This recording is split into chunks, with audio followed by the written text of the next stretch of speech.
Welcome back, everybody, to another deep dive. And today, we're going to be tackling a big one, skepticism. A fun one. And no, this isn't about being like a contrarian who just hates everything or Right. always says no. Exactly. It's not about just being a naysayer. We're going to be going way deeper than that. Yeah. Think of it as like an ancient philosophy, but like fine-tuned for the modern world. Yeah. Yeah. It's really about questioning how we know what we know. Yeah. And I think... Especially in an age of like information overload. Oh, absolutely. Right? Yeah. Being able to sort the signal from the noise is absolutely critical these days. Yeah, we've got a whole stack of articles and research here. It's going to be a journey through the history of skepticism, its core ideas, Yeah. and why it matters to you right now. I think that's the most important part. Yeah. Like, how can we actually use this? So to kick things off, let's go all the way back to ancient Greece. Okay. We're talking like the OG skeptics. All right. So we're going way back Yeah. to the very beginning. Way back. Imagine a philosopher advocating for not knowing as the path to inner peace.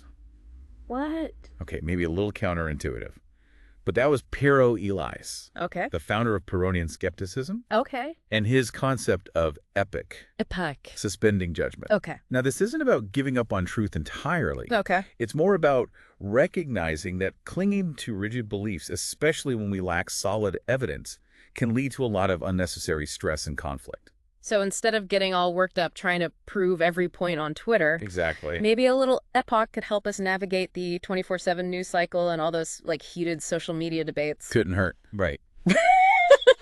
I can see how that'd be very useful today. Absolutely. And it's not about becoming indifferent or passive either. Okay. Right. It's about choosing your battles wisely. Okay. And focusing your energy where you can actually make a difference. Interesting. So less knee-jerk reactions, more thoughtful responses. I like that. Now, we also have those academic skeptics, Yeah. like carniades hanging out at Plato's Academy, Oh, yeah, they were there. but not just accepting everything they hear. Not just drinking the Kool-Aid. Right. Right. So they were more into probability as a practical guide, which I think sounds a lot like how we approach things today. Right. We assess the likelihood of something being true based on the available evidence. Makes sense.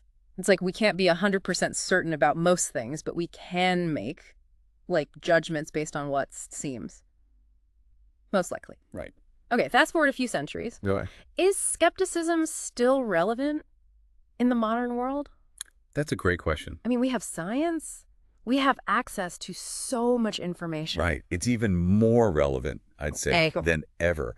Think about it. We're bombarded with information constantly, from news headlines to social media feeds to targeted ads. Yeah. How do we know what to trust? That's a good point. Skepticism gives us tools to cut through the noise. It's almost like we need skepticism to function in this world. Yeah. So tell me, who are like the big names in modern skepticism? Anyone we might recognize? Well, you can't talk about skepticism without mentioning René Descartes, Okay. the I think, therefore I am guy. Oh, yeah, yeah. So he used methodical doubt to try and get to the very core of what we can know for sure. Okay. He was like, let's strip away all assumptions and see what's left, kind of Okay. a stream. Yeah. But it pushed philosophical thinking forward. That's intense. Like questioning the foundations of reality. Yeah. So after Descartes throws everything into doubt, what happens next in the world of skepticism? Well, building on this idea of methodical doubt, we encounter another influential skeptic, Okay. David Hume. David Hume. Now, Hume really shook things up Mm-hmm. with his skepticism about cause and effect. Okay. He argued that just because we've observed something happening repeatedly, it doesn't guarantee it will always happen that way in the future. Wait, hold on. Is he saying my lucky socks aren't really lucky? I mean, I always win when I wear them. He might argue that you winning while wearing your lucky socks could just be a coincidence. A fun correlation, but not necessarily a causal relationship. And this goes beyond lucky socks. Okay. Hume is challenging us to look deeper at why we believe what we believe. Okay, so maybe I need to rethink my lucky sock strategy. But I get his point. We often make assumptions based on patterns we see, Right. but those patterns might not always hold true. Yeah.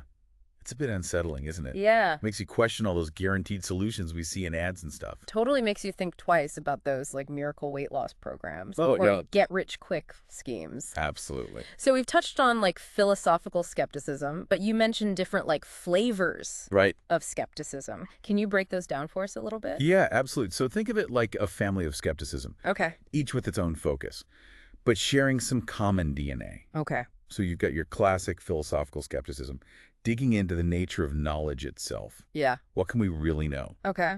Then there's scientific skepticism, which is all about demanding evidence. Show me the data. It's why scientists are always trying to disprove each other's theories. So instead of blindly accepting what we're told, Right. whether it's from a news article or even a scientific study, we should always be asking, like, what's the evidence? Exactly. And is it strong enough? Yeah. And then you've got moral and religious skepticism, Okay. which raise questions about the foundations of our ethical and religious beliefs.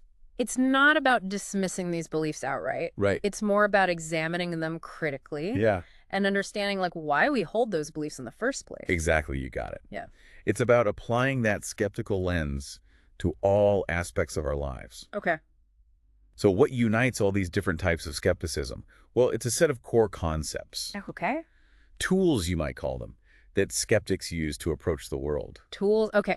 Give me the rundown. What's in a skeptic's toolkit? All right, so the foundation of it all is doubt as a method. Okay. Skeptics don't just passively accept things at face value. Mm-hmm. They're like detectives, analyzing, testing, poking holes in beliefs before embracing them.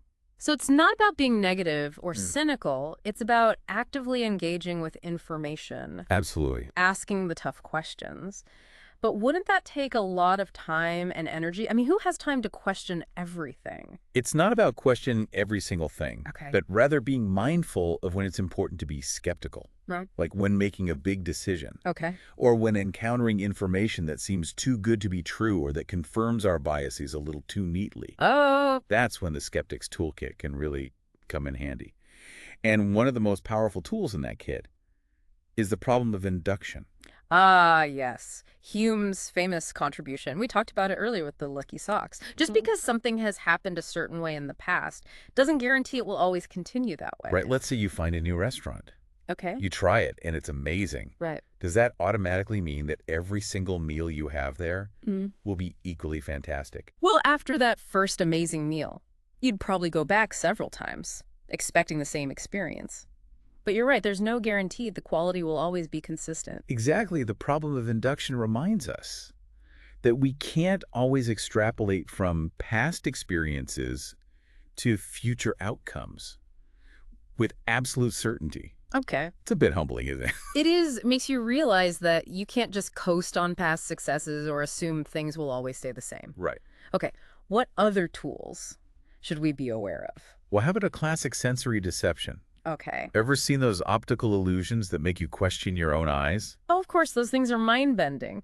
But what do optical illusions have to do with skepticism? They highlight how easily our senses can be tricked. Okay. If we can't always trust our own eyes, how can we be absolutely sure of anything we perceive? That's a good point. It's like reality itself is up for debate. Is there anything we can be certain of? Well, that's what skepticism tries to grapple with. Yeah. And it brings us to another key tool, the fallibility of human reason.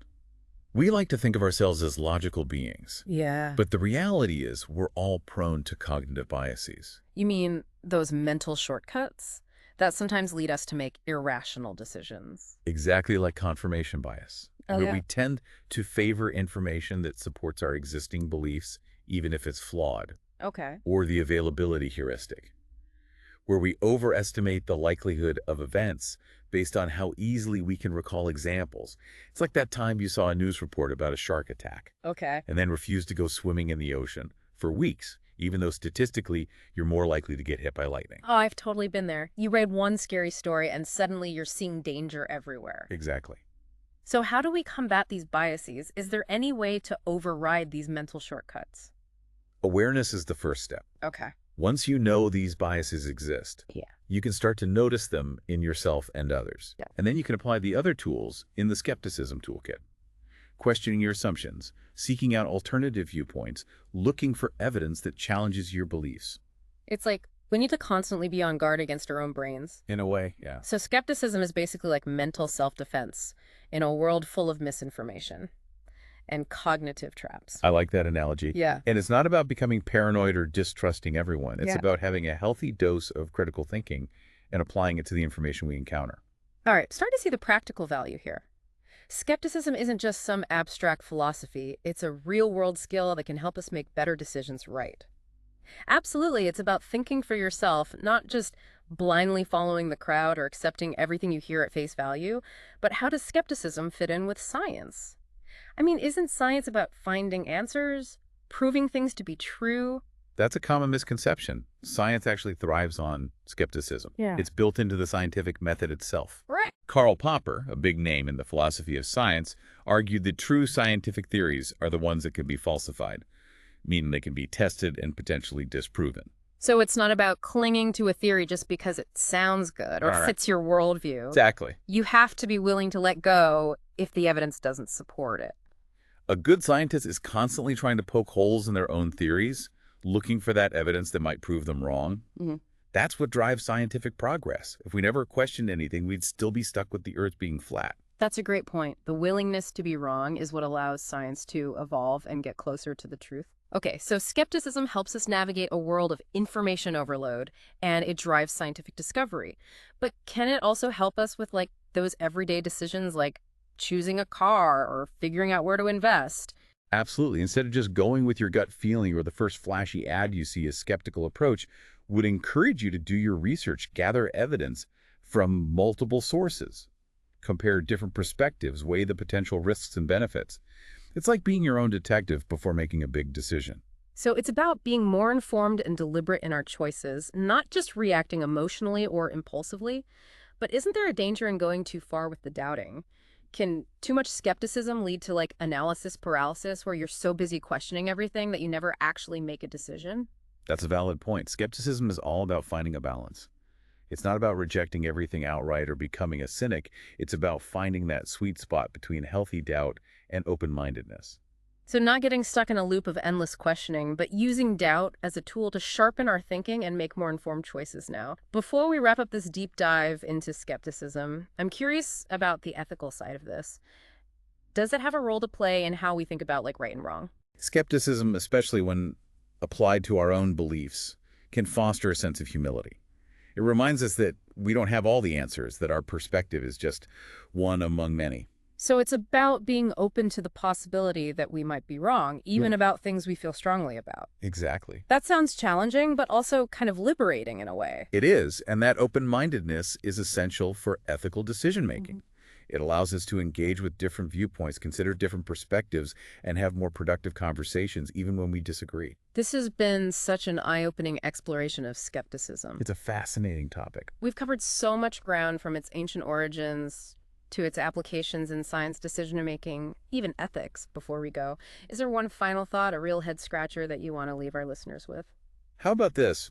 We've talked a lot about applying skepticism to external information and other people's beliefs, but what about turning that skeptical lens inward on our own cherished beliefs? Ooh, that's a good one. So not just questioning what's out there in the world, but questioning our own assumptions and biases. Exactly. Think of one belief you hold very strongly, something you're absolutely certain about. Now ask yourself, what evidence would it take for me to change my mind about this? Wow, that's a powerful question. It's like a challenge to be truly open-minded, even about the things we feel most certain of. It's not always easy, but that kind of self-reflection is essential for intellectual growth by being willing to question our own beliefs. We open ourselves up to new perspectives, new possibilities, and a deeper understanding of ourselves and the world around us. That's a challenge we can all benefit from taking. And on that note, we'll leave you with that thought-provoking question. Challenge yourselves, be open to new perspectives, and keep those skeptical minds engaged until next time, fellow deep divers.